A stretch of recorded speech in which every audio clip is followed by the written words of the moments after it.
गांव की गलियों में रोज की तरह गपशप की महफिल जमी थी। वहां हर घर की चौखट पर कोई ना कोई बात ताज़ा रहती थी। लोग कहते मुखिया जी की पाली हुई बेटी झनक अब शहर चली गई है। कोई कहता अच्छा किया उसने सपनों को चुना। कोई तंज कसता देखो अब लौटेगी तो क्या बनकर आएगी। गांव की इन संकरी गलियों में झनक का नाम अब भी वैसे ही गूंजता था जैसे वह कभी रुकी नहीं ना हो। लेकिन इस बीच गांव में एक और चर्चा थी पुलिस वाले ऋषि की। अब वह शादीशुदा था। उसकी शादी अदिति से हो चुकी थी। बारात में ढोल बजे, मिठाइयाँ बटी और हर कोई जश्न मनाता रहा, मगर ऋषि का मन कहीं खोया सा था। शादी के बाद अदिति कुछ दिन गांव में ही रही। उसे ऋषि की खामोशी खटकती थी। एक रात जब दोनों छत पर बैठे तारों को देख रहे थे, अदिति ने अचानक पूछा, ऋषि तू क्यों खुश नहीं है? ऋषि ने सिर झटक दिया और बोला, क्या बात कर रही है, मैं तो ठीक हूँ। लेकिन उसकी आंखें कुछ और कह रही थी। अदिति महसूस कर रही थी कि इस खामोशी में कोई गहरी कसक थी और अधूरी बात जो शब्दों में नहीं आ रही थी। उधर झनक कोलकाता में अपनी नई दुनिया में रंगने लगी थी। हॉस्टल में छोटी लड़की खिड़की से वह हर सुबह शहर की चहल पहल को देखती और सोचा करती थी कि गांव की शांति और यहाँ की भागदौड़ कितनी अलग है। कॉलेज में उसकी मुलाकात आर्यन से हो चुकी थी। आर्यन स्मार्ट और मजाकिया लड़का था जो हर समय झनक को हंसाने की कोशिश करता। एक दिन कैंटीन में चाय पीते हुए उसने कहा, झनक तू गांव की लड़की होकर भी इतनी तेज है यार। झनक हंस पड़ी। हाँ, गांव की मिट्टी में ही ताकत है। दिन में वह हंसती बोलती, लेकिन रात को जब हॉस्टल का सन्नाटा चारों ओर छा जाता तो उसकी आंखों में गाँव की यादें तैरने लगती। माँ की हंसी, नदी किनारे संग ऋषि के साथ बिताए हुए पल और वह मेला जहाँ सब कुछ शुरू हुआ था। गांव में इसी बीच नया हंगामा मचा। चौपाल पर खबर आई कि दादा भाई तो पहले हार्ट अटैक से उबर चुके थे, फिर वह बीमार पड़ गए। डॉक्टर ने कहा था तनाव मत लो, इस बार खास ध्यान रखना होगा। पराशर को, झनक को दोस्त और गांव का भरोसामंद लड़का था। उसने तुरंत झनक को फोन किया, झनक दादा भाई की तबीयत फिर खराब हो गई है, तू आ सकती है? फोन सुनते ही झनक का दिल बैठ गया। वह उस समय लाइब्रेरी में किताबों के बीच बैठी थी। उसने धीमे स्वर में कहा, मैं कोशिश करूंगी पर एग्जाम है। रास्ते भर उसके मन में सवाल उठते रहे। क्या ऋषि से मुलाकात होगी? लेकिन अब वह शादीशुदा है, मुझे अब उससे कोई मतलब नहीं। मगर दिल तो कोई तर्क नहीं मानता। जब झनक गांव पहुंचती तो सारा माहौल तनाव से भरा था। मुखिया जी ने उसे गले लगाया और कहा, बेटी तू आ गई। उनकी आंखों में चिंता थी क्योंकि दादा भाई हॉस्पिटल में भर्ती थे। झनक नजर अचानक ऋषि पर पड़ी। वर्दी में खड़ा ऋषि गंभीर चेहरा लिए सामने था। वह बोला, झनक तू? झनक के पास कोई जवाब नहीं था। तभी अदिति का स्वर आया, तू यहाँ? उसका लहजा तीखा था। झनक ने शांति से कहा, हाँ मैं दादा भाई के लिए यहाँ आई हूँ। अदिति की आंखों में जलन साफ दिख रही थी। हॉस्पिटल के कॉरिडोर में माहौल भारी हो गया। ऋषि ने अदिति को समझाने की कोशिश की, अदिति झनक बस दादा भाई को देखने आई है। लेकिन अदिति ने तंज कसा, हाँ तभी तो हर बार यह सामने आ जाती है। झनक ने कुछ नहीं कहा। वह चुपचाप दादा भाई के कमरे की ओर बढ़ गई। वहां नूतन पहले से बैठी थी, आंखों में आंसू लिए हुए। उसने झनक को देखते ही कहा, बेटी तू आ गई, दादा भाई तुझसे मिलना चाहते थे। झनक ने जाकर दादा भाई का कमजोर हाथ थाम लिया और बोली, आप ठीक हो जाओ, मैं वापस आ गई हूँ। दादा भाई ने मुस्कुराते हुए कहा, बेटी तू अपने सपनों को मत छोड़ना। जब झनक बाहर निकली तो ऋषि वहीं इंतजार कर रहा था। उसने धीमी आवाज में कहा, झनक सॉरी, मैंने गुस्से में बहुत कुछ कह दिया था। झनक ने लंबी सांस ली और जवाब दिया, ऋषि अब यह सब छोड़ दे, तू अपनी जिंदगी में खुश रह। लेकिन ऋषि की आंख में पछतावा साफ झलक रहा था। उसकी चाहत, उसकी कसक अब भी वही थी, मगर बात अधूरी रह गई थी क्योंकि तभी अदिति वहां आ गई। गांव में झनक की वापसी की खबर जंगल में आग की तरफ फैल गई। चाची से चाची तक बातें पहुंचने लगी। कोई कहता, देखा झनक फिर आ गई, जरूर ऋषि ने मिलने आई होगी। दूसरी चाची मसाला डालती, अब तो सिर्फ ऋषि की शादी हो चुकी है, फिर भी यह लड़की पीछे पड़ी है। गपशप की रानी कनका चाची ने तो हद ही कर दी थी। उसने कहा, मैंने तो सुना है झनक कोलकाता में किसी लड़के के साथ घूम रही है और अब यहाँ चाह जमाने आ गई। यह सुनकर पराशर भड़क गया। उसने कनका चाची को डांटते हुए कहा, अपनी जबान बंद करो, झनक हमारे लिए बहन जैसी है। लेकिन कनका मानने वाली थी।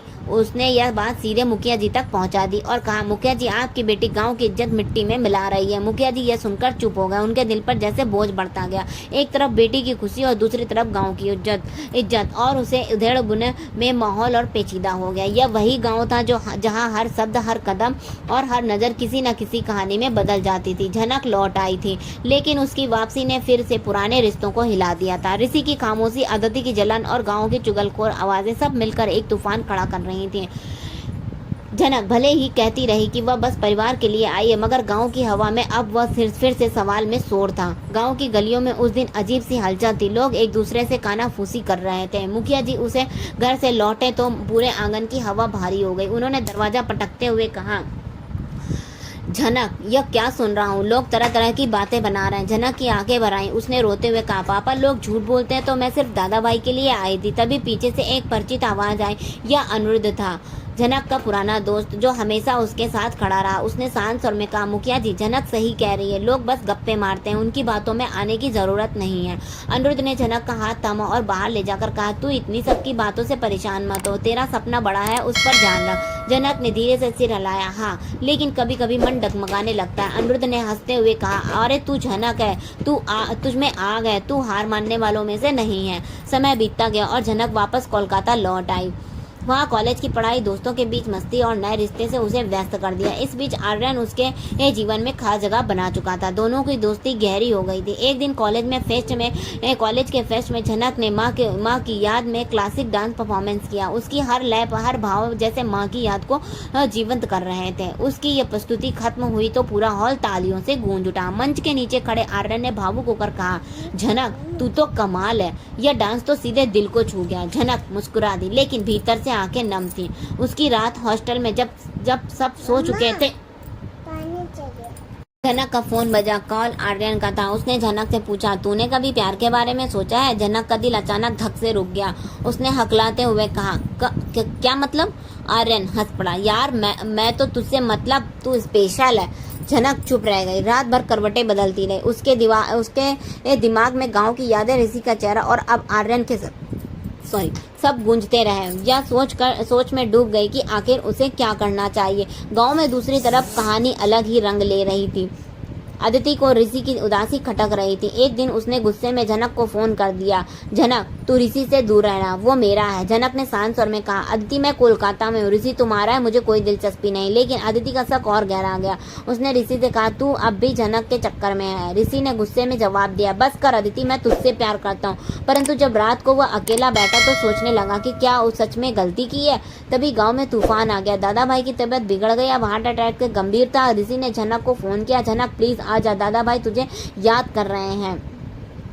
जनक ने बिना सोचे समझे एग्जाम छोड़ दिया और पहली बस से गांव पहुंच गई। अस्पताल में दादा भाई की हालत बेहद नाजुक थी। उन्होंने कमजोर आवाज में कहा, जनक, तू मेरी बेटी जैसी है। यह सुनकर जनक रो पड़ी। वहीं अदिति और जनक का फिर सामना हुआ। अदिति ने ताना मारा, हर बार तू ही क्यों आ जाती है? जनक ने आंसू पोंछते हुए जवाब दिया, क्योंकि यह मेरा परिवार है। ऋषि चुपचाप सब देखता रहा। तभी दादा भाई ने सबको पास बुलाया। उन्होंने धीमे स्वर में कहा, मैं ठीक हूँ, लेकिन एक बात सुन लो।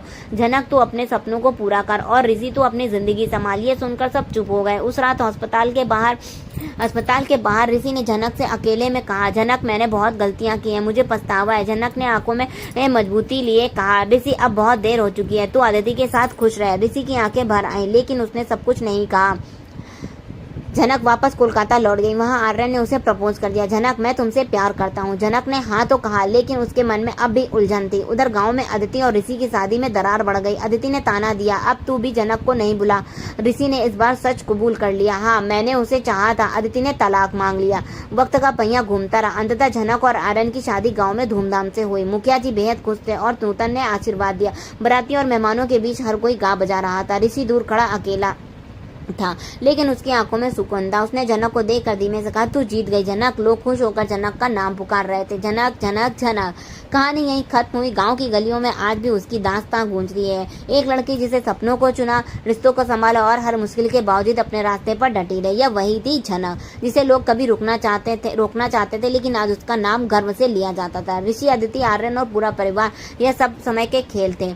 अपनी अपनी जगह तलाशते रहे, लेकिन जीत आखिरकार जनक की हुई। अगर आपको यह कहानी पसंद आई है तो लाइक करें, हमारे चैनल को सब्सक्राइब करें ना भूलें, क्योंकि अगर ऐसे ही दिल को छू लेने वाले किस्से हम आपके लिए लाते रहेंगे। मिलते हैं नेक्स्ट एपिसोड में। राधे राधे।